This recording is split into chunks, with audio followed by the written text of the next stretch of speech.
श्रीमन्नारायण नारायण हरि हरि ओम। श्रीमन्नारायण नारायण हरि हरि ओम। श्रीमन्नारायण नारायण हरि हरि ओम। श्रीमन्नारायण नारायण हरि हरि ओम। भगवान श्री कृष्ण कह रहे हैं कि हे मेरे प्रिय उद्धव, मेरी प्राप्ति के 3 मार्ग हैं, भक्ति योग, ज्ञान योग और कर्म योग।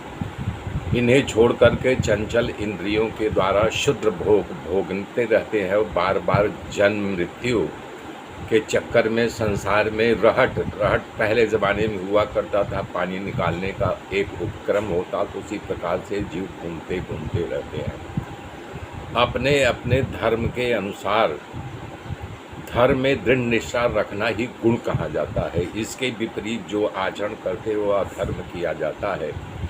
तात्पर्य ये रहे कि जैसे आप सोना खरीदते हो, सोना में लिखा जाता है कि 24 कैरेट का है, फला कैरेट का है, तो उसका बर्फ परीक्षण करने के लिए तपाया जाता है, सोना को शुद्धि अशुद्धि देखा जाता है। इसी प्रकार इस संसार में मनुष्य अपने आचरण के द्वारा ही श्रेष्ठ गिना जाता है। धर्म संपादन कर सके, समाज व्यवहार ठीक चला सके। जो सच्चा धार्मिक होता है वही संसार के समाज को नियंत्रण कर सकता है था। नियंत्रण करना इंद्रियां जो है अपने जाल में फंसा करके उसके स्वाभाविक गुण को नष्ट कर देते हैं। तब वो व्यवहार को ठीक नहीं चला सकता है। इससे ये लाभ होता है, मनुष्य अपनी वासना मूल सहज प्रवृत्ति के द्वारा, ये वासनामय शरीर है, पंचभूत से बना हुआ है न, छिद जल पावक गगन समीरा, तो उसमें अपनी वासना के भाव में बह करके अर्थ अनर्थ करता रहता है। भार ढोने वाले जो बैल जैसे होते हैं, वैसे ये मनुष्य अपने शरीर के भार को ढोता है। इसी तरह सब शरीर की दृष्टि तो एक समान है, सब में वही आत्मा है, परंतु अलग अलग वेदों के इसके वर्णाश्रम आदि अलग अलग नाम रूप इसलिए बना दिए हैं कि अपनी वासना मूल प्रवृत्तियों के संचित करके नियंत्रण करके धर्म अर्थ काम मोक्ष इन पुरुषार्थों में लग सके। परंतु लोग कामना के वशीभूत होकर के सिर्फ काम वासना को ही सुख मान करके उसमें लगे रहते हैं। देश वह जिससे कि कृष्ण सागर मृग न हो। मृग मच क्या मतलब कि मृग को दिखाई देता है कि सामने जल है, सामने जल है, वो भागता रहता है, लेकिन वो जल नहीं होता है, मृग दिखता रहती है। इसी प्रकार से संस्कार रहित जो पुरुष है वो अपनी प्यास बुझाने के लिए भागता रहता है।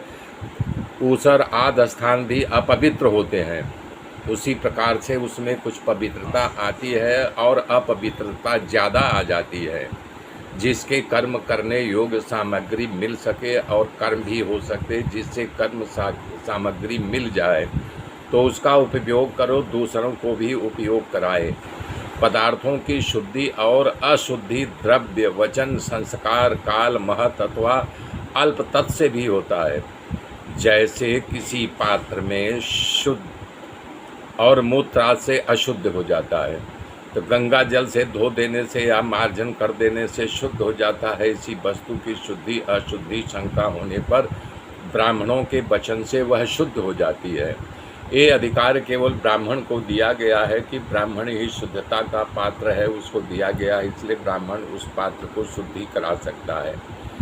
बड़े सरोवर नदी आदि का जल शुद्ध और छोटे छोटे गड्ढों का जल अशुद्ध माना जाता है। इसी प्रकार से समझ लेना चाहिए, ज्ञान की गंगा में हमेशा बहता रहना चाहिए। उसे जैसे धनी दलित बलवान निर्मल बुद्धिमान मूर्ख उपद्रवपूर्ण और सुखद देश तथा तरुण एवं वृद्धावस्था के भेद से बुद्धि शुद्धि अशुद्धि की व्यवस्था में अंतर पड़ जाता है।